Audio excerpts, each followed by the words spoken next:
List tiež z Českých Budějovic od súdružky Černej, Jana Černá. Pekne píše aj o tých reláciách, o všetkom. Ľutujem, že pred krátkosť času nie je možné tento pozoruhodný list prečítať. Hovorí, že je jednoduchá žena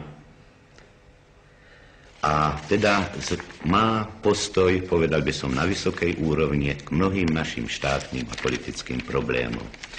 Tak len aspoň pre stručnosť otázky, ktoré nadhadzuje. Hovorí, stále platíme neschopné lidi, kteří majú opravdu veľmi pekné platy a naši společnosť mnoho nedají. Čím bude ve vedení méně administratívy a více skutečných odborníků, tým to bude pro nás lepší. Zhodujeme sa s takýmito názormi samozrejme a na všetkých článkoch chceme sa usilovať o skvalitnenie celého štátneho aparátu, o jeho zracionalizovanie, o jeho modernizáciu. Ale je to niekedy taký zápas ako s tým 7hlavým drakom. Tak dúfame, že tento raz teda sa tento zápas podarí.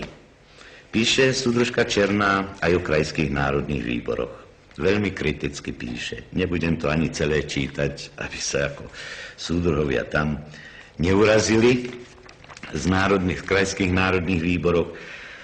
Ale je pozoruhodné, aké otázky si ľudia pri zrušení, alebo možnom zrušení krajských národných výborov kladú.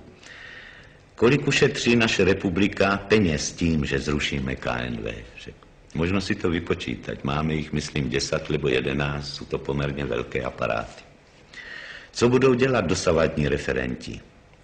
Tí neschopní, co budou dělat? Tak musíme každému primeranú prácu sa snažiť nájsť, samozrejme. Rušiť úrady, a k tomu príde teda, je pomerne jednoduché. Ale u nás, keď hovoríme, že sme socialistický štát, nemôžeme ľudí vyhádzať na ulicu. Musíme sa starať o ich umiestnenie, o použitie, podľa kvalifikácie, podľa schopností, ak sa dá tak povedať, podľa zásluh. Kolik budov, většinou veľmi pekných, se uvolní po KNV a co z nich bude? Školy, byty, nemocnice? Sú to všetko veľmi múdre otázky, čo ľudia čakajú, aby bolo menej úradov, ale z toho všetkého, keď sa úrady aj niekde rušia, aby bol nejaký obecný osoch. Čiže bude treba i túto otázku verejne strážiť, aby sme také nápady, ako sú školy, byty, nemocnice, kde máme ešte veľké nedostatky, aby sme vedeli využiť. No a potom, ako už sa to hovorí, ešte sa pýta, co bude s vozy, většinou 603 či Volhy, které často jen s jedným soudruhem lítají po kraji, nebo niečo takého. Tak možno sa aj trochu krivdí niekedy okolo týchto otázok, ale ľudia tak rozmýšľajú, na čo by sme zatajovali.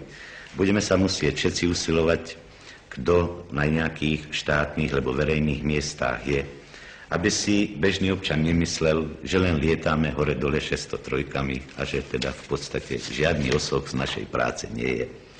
Dúfam teda, že v tomto sa mienka napraví.